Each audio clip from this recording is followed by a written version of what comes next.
একের পর এক নিয়ম নীতি বাতিল, রাজপথে বাম বিরোধী ছাত্র বিক্ষোভ মিছিল।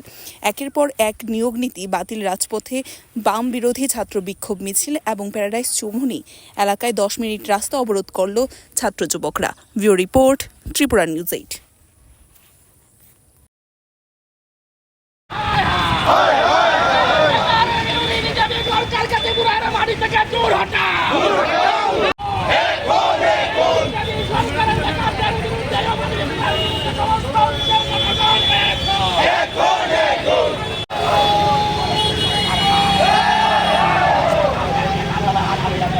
রাজ্যে গত 6 বছর যাবৎ বেকার বিরোধী বেকার মারা নীতি নিয়ে বিজেপির নেতৃত্বে সরকারটা চলছে। আজকে ঘুম থেকে উঠেই ত্রিপুরার বিধানসভা 37টা পোস্টে নিয়োগের জন্য গ্রুপ সি গ্রুপ ডির বিজ্ঞপ্তি জারি করেছিল। বেকাররা পকেটে টাকা দিয়ে ফর্ম পূরণ করে এই অ্যাপ্লিকেশন পূরণ করে আজকে সেই নিয়োগ প্রক্রিয়া সম্পূর্ণভাবে অ্যাসেম্বলি বাতিল করে দিয়েছেন।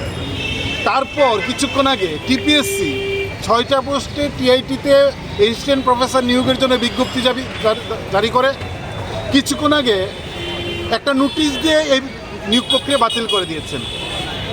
সরকার যখন একটা নিয়োগ প্রক্রিয়ার জন্য বিজ্ঞপ্তি জারি করেন তখন বিধানসভায় বসে কোনো মন্ত্রী হিন্দিতে, কোনো মন্ত্রী বাংলাতে ডাক ডোল পিটিয়ে এই বিকাশের প্রচার করেন, নিয়োগ করছেন, আর গোপনে নীরবে এই নিয়োগ প্রক্রিয়া কিছুদিন পর বাতিল করে দেন।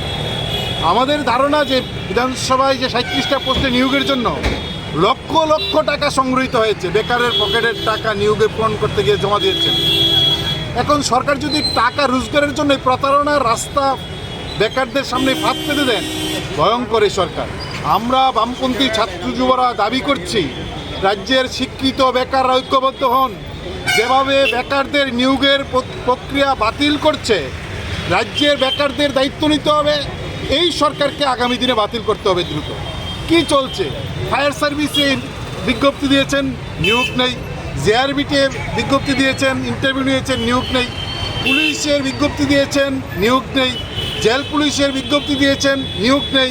ফলে এই যে বিজ্ঞপ্তি জারি করছেন রিক্রুটমেন্টের, আর তার কোনো খবর নেই। ফলে বেকার মারা নীতি, বিজ্ঞপ্তি জারি করে নিয়োগ প্রক্রিয়া মারার প্রশ্নে সরকার যে গুরুতর অন্যায় করছেন, বেকার বিরোধী নীতি করছেন, তার নিন্দা আমরা জানাচ্ছি।